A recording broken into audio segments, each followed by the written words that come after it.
There we are, just doing chores. Gave Ethan some chop. He's on chop / roll barley every second day. Trying to put a little weight on him.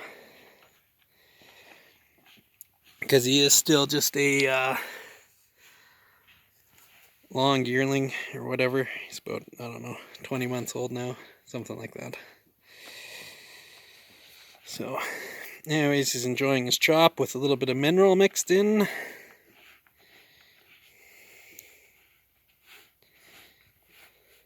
Right, 7F.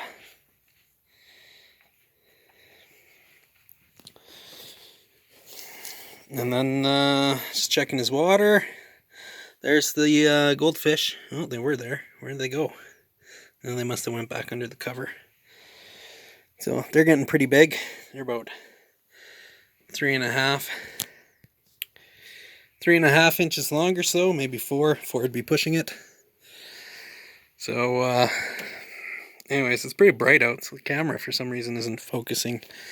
I just came through a little bit of a snowstorm, so I gotta feed Ethan. I gotta start one of the loaders. He's getting first cut grass hay. These are just some partial bales, same thing as I was feeding the cows. He got a partial bale.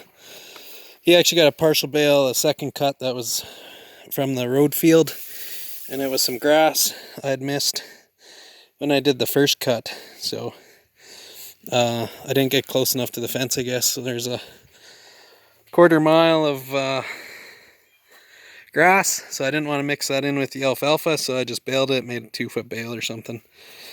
3-foot bale, maybe 2 foot, 2.5, I don't know. A couple 100 pounds, so he got that, and then he had a part bale before. So I think there's 1 bale or 2 bales without strings on it still, so I'm gonna go find them. I think I know where they are at. And give him one and give the cows one. I guess I'm gonna take a ring feeder down because now it's supposed to be nice like this for a week or so.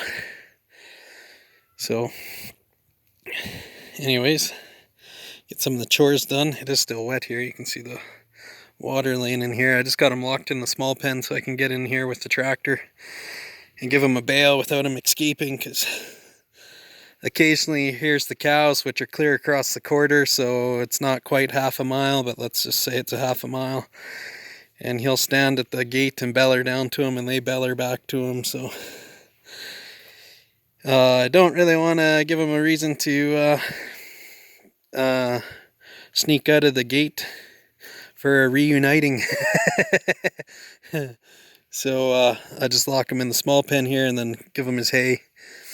He's tried to crawl through the feeder once on me, but I think he's finally big enough. This bull feeder, this heavy duty bull feeder, I think I used to put a 2x6 across in here, but it kept breaking, so I started using 2x4s because they're cheaper to break.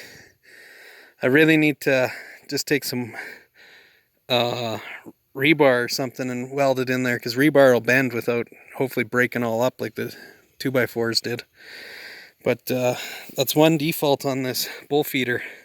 We have it with the calves, but where the V trough is here, and then there's 2 bars in to hold the hay actually up. These bars happen to be wide enough. I think I've had the heifers do it. Once there's enough hay in here, it's not too bad right now because there's only been a couple small bales, but they get it packed in here enough that they can use this to scoot back and forth with. And we've had it during vaccinations where they've decided to go through the feeder. And like you see, Ethan, when he was smaller, he was in here and the cows were on that side just after calving, and he was trying to crawl through to him. So I like the bull feeder because they don't beat it up as bad as the cheap UFA ring feeders, but there's a few things I don't like on it. So when there's a bale in it, you have no problem, so I just try and keep a bale in it. That's the best thing. But when you only got one guy in here, you don't want a full bale sitting in here all the time. You want to make him eat through the whole bale. So anyways, that's pretty much it. It's starting to drag on here, so that's what I'm doing.